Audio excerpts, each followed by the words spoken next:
Assalamualaikum warahmatullahi wabarakatuh. Perkenalkan, nama saya Arina Rahmania dengan NIM 23106111245.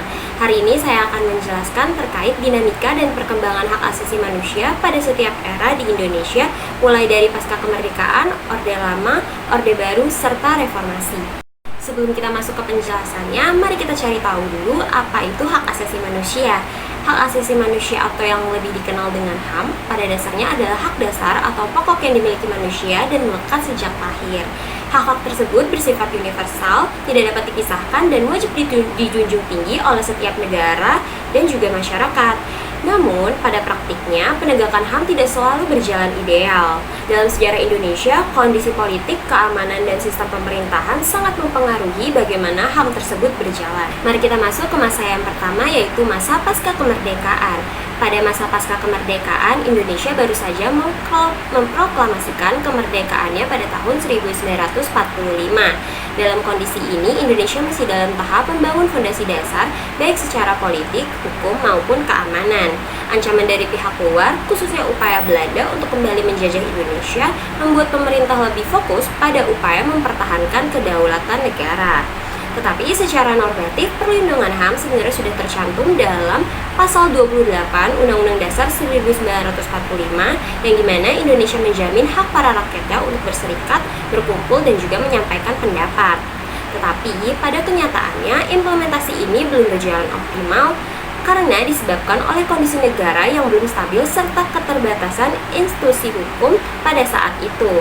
Pada masa ini, tindakan-tindakan yang membatasi hak individu seringkali terjadi, seperti penangkapan terhadap pihak yang dianggap mengancam negara. Dalam konteks ini, pelanggaran HAM kerap dipandang sebagai konsekuensi dari kondisi darurat. Dengan kata lain, negara lebih mengutamakan kepentingan kolektif dengan mempertahankan kemerdekaan dibandingkan memberikan perlindungan hak individu. Selanjutnya, mari kita masuk ke masa Orde Baru yang di bawah kepemimpinan Presiden Soekarno. Pada periode ini, sistem politik di Indonesia dipengaruhi oleh sistem liberalisme dan parlementer, sehingga perkembangan HAM juga ikut terpengaruh. Pada masa ini terdapat beberapa pencapaian perjuangan HAM, yaitu partai politik semakin banyak bermunculan meskipun tumbuh dengan ideologi masing-masing. Yang kedua, pada periode ini juga hak pers memiliki kebebasan. Yang ketiga, pemilihan umum dilaksanakan secara jujur, bebas, dan demokrasi. Yang keempat, Dewan Perwakilan Rakyat menunjukkan hasil kerja yang baik dengan pengawasan dan kontrol yang seimbang. Yang kelima, keberadaan partai politik dengan ideologi yang berbeda-beda tetapi masih memiliki visi yang sama, yaitu untuk memasukkan tentang hak asasi manusia ke dalam batang tubuh Undang-Undang Dasar.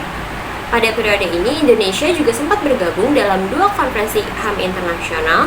Yang pertama ada Konvensi Jenewa tahun 1949, yang dimana konvensi ini membicarakan tentang hak bagi korban perang, tawanan perang, dan perlindungan sipil pada saat perang. Dan yang kedua ada Konvensi tentang Hak Politik Perempuan yang berisi mengenai hak perempuan tanpa diskriminasi dan hak perempuan untuk mendapatkan jabatan publik. Tetapi pada 5 Juli 1959, Presiden Soekarno mengeluarkan dekret presiden yang dimana hal ini berdampak pada sistem politik yang dimana kebebasan untuk berpendapat, berkumpul, dan juga menyampaikan pemikiran dengan tulisan mulai sangat dibatasi. Selain itu, pada masa ini juga terdapat tragedi yang dianggap menjadi salah satu pelanggaran HAM terbesar dalam sejarah Indonesia, yaitu terjadinya peristiwa G30 SPKI pada tahun 1965. Sehingga pada masa ini menurut saya Indonesia awalnya sudah mulai menunjukkan perkembangan HAM yang cukup baik melalui kebebasan pers, pemilu demokratis, dan banyaknya partai politik. Tetapi setelah dikeluarkannya Dekret 5 Juli 1959, kebebasan tersebut mulai dibatasi. Dan puncaknya pada peristiwa gerakan 30 September 1965 yang menunjukkan bahwa konflik politik dapat berujung pada pelanggaran HAM besar. Sehingga saya menilai perkembangan HAM sangat bergantung pada stabilitas politik dan selanjutnya, mari kita memasuki era Orde Baru yang dipimpin oleh Presiden Soeharto. Era ini berlangsung cukup lama dan seringkali dianggap sebagai periode dengan pelanggaran HAM yang cukup signifikan. Mengapa? Karena pemerintah Orde Baru menekankan stabilitas nasional dan pembangunan ekonomi sebagai prioritas utama. Tetapi dalam praktiknya, stabilitas ini sering dicapai dengan cara membatasi kebebasan masyarakat. Contohnya yaitu terdapat beberapa kebijakan represif yang memperburuk kondisi pelanggaran HAM di Indonesia pada masa ini. Yaitu yang pertama ada Operasi Pemulihan Keamanan dan Ketertiban pada tahun 1966 sampai 1998, yang dimana operasi militer ini dilakukan untuk meredam potensi ancaman terhadap kekuasaan yang seringkali dilakukan dengan cara pelanggaran HAM. Yang kedua, ada operasi penembakan misterius pada tahun 1983 sampai 1985 atau yang dikenal dengan Petrus. Operasi ini dilakukan dengan menargetkan individu yang dianggap mengancam stabilitas sosial tanpa melalui proses hukum yang transparan.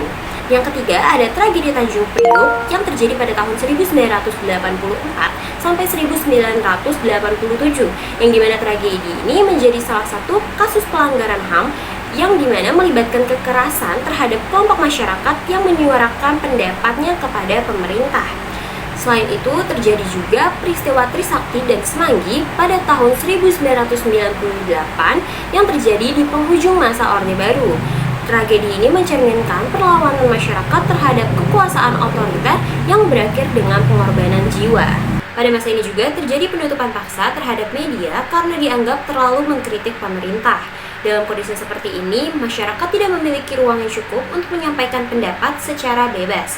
Tetapi pada masa ini lahirlah lembaga independen yang berfokus pada hak asasi manusia, yaitu Komnas HAM, yang didirikan pada tahun 1993 dengan dikeluarkannya Keputusan Presiden Nomor 50 tahun 1993 tentang Komnas HAM tertanggal 7 Juni 1993.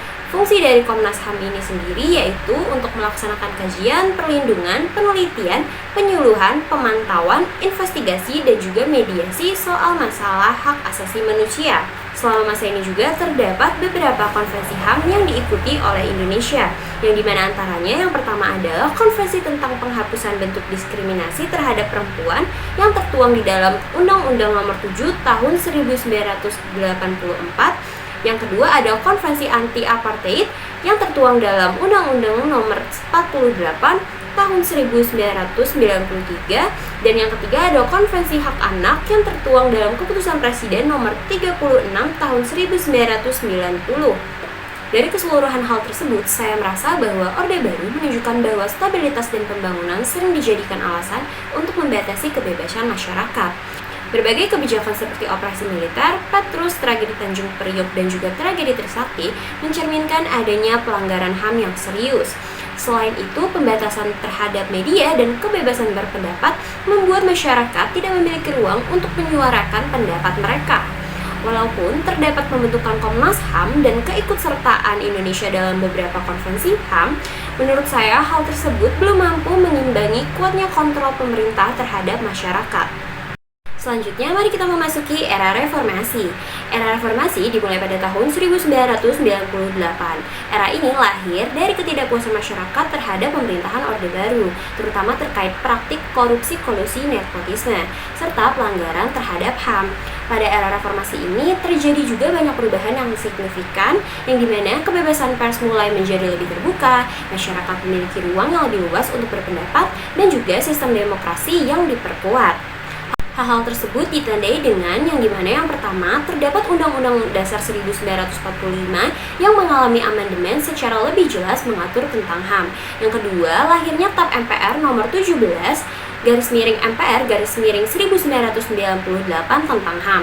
Dan yang ketiga, terdapat pengesahan terbentuknya Komnas HAM yang dikuatkan dengan peresmian Undang-Undang nomor 39 tahun 1999 tentang HAM pada 23 September 1999.